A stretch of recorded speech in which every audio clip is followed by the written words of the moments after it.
Do you guys ever wonder why India, which once had the second largest economy in the world, now makes up 40% of the world's poverty rate? Well, I'm here to talk about it, from India's ancient empires to the British colonization of India and the resistance movements throughout it all. And I'll be talking about it while I do my makeup.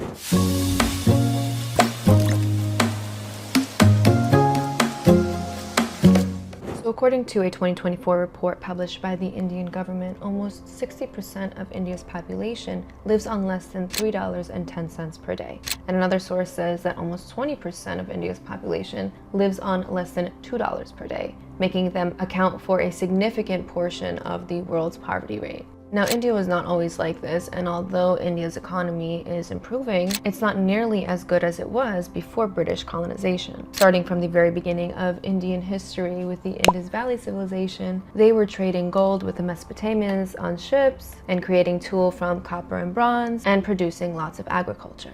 And by 300 BC, the Maurya Empire united almost the entire subcontinent of India, leaving opportunity for a strong economy, better trade, and more agriculture production. Now, this empire spent a great amount of resources building up India's infrastructure like roads, and they began to use coins. Then for the next 1500 years, India's civilization began to grow, and they started to excel in departments like literature, art, and more trade, which produced a lot of wealth for India. Now, it's actually during the Mughal period between 1526 and 1852 that India reached its highest levels of wealth, with one emperor, Emperor Akbar, around 1600 AD, acquiring more money in his treasury than Great Britain did 200 years later. Now, by the 18th century, the Mughals were replaced by the Marathas, and there were several other surrounding kingdoms in that region, and by that time the British Empire was slowly growing in India as well. Now, the British were already in India in the 1600s, and by 1615, the East India Company, which is what marked the first commercial interest in India, acquired its first territory in Bombay in 1615, which paved the way for future expansion by the British. Then, more than 100 years later, the Battle of Plassey was won by the British, and that marked the start of political control of India. At that time, the East India Company defeated the Nawab of Bengal and all of his French allies. And between 1957 to 1987, the British defeated the Marathas and the Tipu Sultan of Mysore, strengthening its hold and power over India. Now, even though the British basically controlled all of India at this point, they still gave some small opportunities of autonomy for the Indians. About 30 years after the British took full control in 1885, the Indian National Congress was born, which served as a platform for Indian political discourse and a push for self-rule. Now, the British did not relinquish power over India until the late 1940s, and during the hundreds of years that they did rule India, they were actively destroying the country. Between extremely unfair practices like taxing Indian goods to make British goods more appealing on the global market, to outright starving millions of Indian people,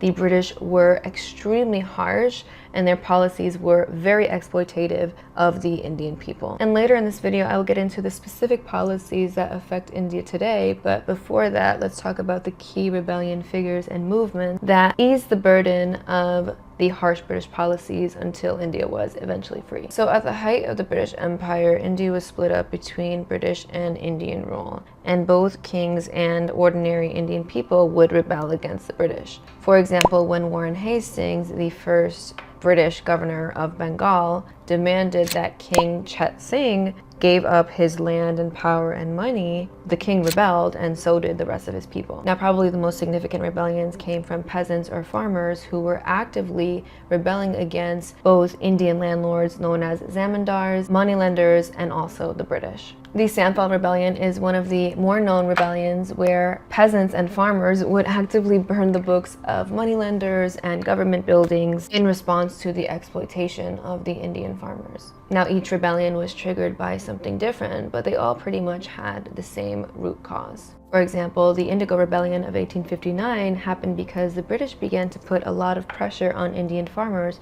to produce indigo. At that time, indigo was in high demand in the English cloth markets, but the Indian farmers that were producing it were not paid a lot to produce this crop. And not only that, they suffered from the negative consequences of producing this crop because it was making the soil infertile. So in response to this, the peasants rebelled against the British planters who were controlling this industry, and they stopped producing indigo and they went on strike. And both Muslims and Hindus were part of this, and they even gained support from the press and Christian missionaries. Now, eventually, the British government responded to this unrest by making it illegal to force Indian farmers to produce indigo, which was a major victory for the Indian rebels who started this revolt. Now, another victorious Indian rebellion was the Munda Rebellion of 1899, which was led by a man named Birsa Munda. Now, the Mundas enjoyed more land ownership rights than other tribes because they were responsible for clearing out the forest and cultivating the land. But during the 19th century, their land systems began to fall apart because of the rise of cash crops and merchants and moneylenders who were coming in and kind of messing up the ecosystem. So even before the British eventually came to invade the land, they were already having their rights threatened by what was going on. But when the British did come, they destroyed everything at a much more rapid rate.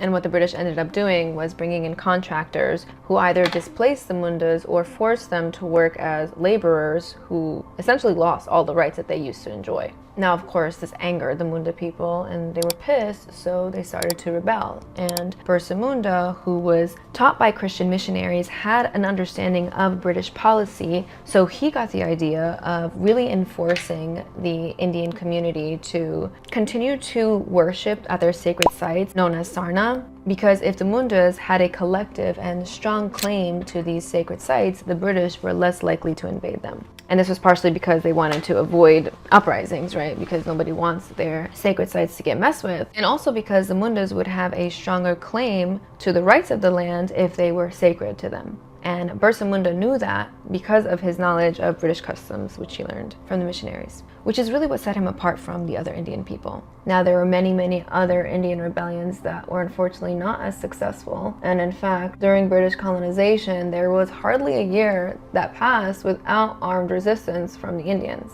Now, between 1763 and 1856, there were about 40 major rebellions against the British and about hundreds of smaller ones. Now, among these rebellions was a lot of religious unity amongst different religious groups in India. For example, the Fakir and Sannyasi rebellions, which lasted between 1770 to the 1820s, involved both Muslims and Hindus. And in the Sannyasi rebellions, it was due partially to the Great Famine in 1770, and also because the British were limiting rights and restricting pilgrims, who were both Muslim and Hindu, from accessing their sacred sites. And then there were the fakirs, I'm really not sure how to say it, and they were a group of Muslims, and they were led by two very famous Hindu leaders, and what they would do is raid basically English factories and steal a bunch of cash and arms, weapons, and goods until they were brought under control by the British in the beginning of the 1800s. Now, fast forward years later, a major turning point for the Indian independence movement was the Jallianwala Bagh massacre,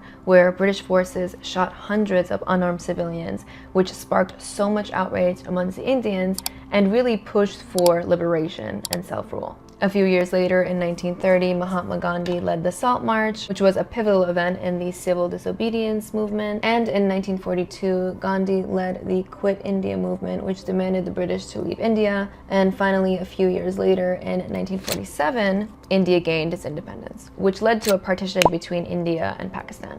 Now, if you're still following, let me know if any of these resistance movements remind you of any resistance movements that you know of. Now, although the fight for independence was a long and hard one, the Indians eventually did become independent, but it wasn't without dealing with the consequences of former British rule. In fact, a study conducted in 2005 showed that areas affected by the Permanent Settlements Act of 1793 performed worse than areas that were not. Now, it's believed that these lands are worse off than lands that were not owned by these Indian landlords because a lot of people were not really motivated to invest in the land because they weren't owning the land, and they would engage in practices like sharecropping, which would pretty much give their labor to their landlords, and they really wouldn't get the full reward for their work. A more recent study also showed that areas that used to fall under this Landlord Act also have a tendency to have politicians that are criminals more than areas that were not under these Landlord Acts. And another really devastating effect that British policies have on Indians today is actually biological. So according to a study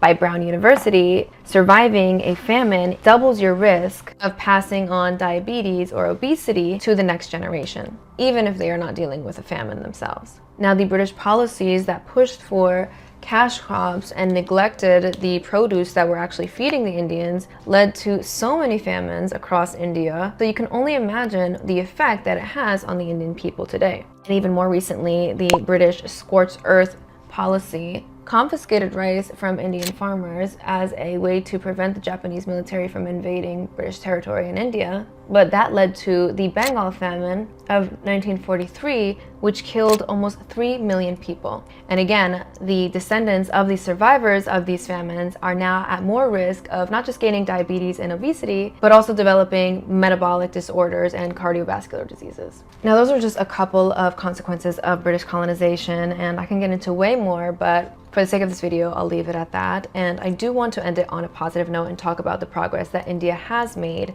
since its independence from the British. Now, right after the British gained their independence from India, they developed 5-year plans to boost the Indian economy. And investments were made in infrastructure like dams, along with the establishment of tech institutes, and even the development of space and nuclear programs. Now, despite these efforts, the economy didn't really grow at a rapid rate because of the lack of capital. And they were also kind of dealing with the effects of the Cold War and also a rise of population. However, between 1951 to 1979, India's economy began to grow at 3.1% per year. And then growth rates started to improve after that in the 80s and 90s, where the economy would grow at 5.5% per year. And that was largely due to higher investments in the company. And fast forward to today, India has one of the fastest growing economies in the world. And like in earlier years, it's largely due to higher investments in infrastructure and now real estate. Another contributor to India's wealth is India's manufacturing sector has also increased by about 10%. And that's helped compensate for where India lacks in agriculture, which we all know was kind of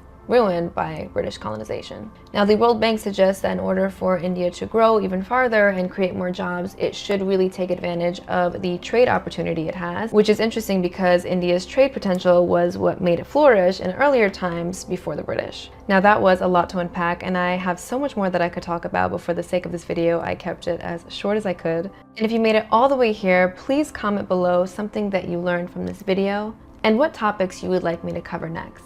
Thank you so much for watching. Don't forget to like, comment, and subscribe. And as always, all sources in the comments.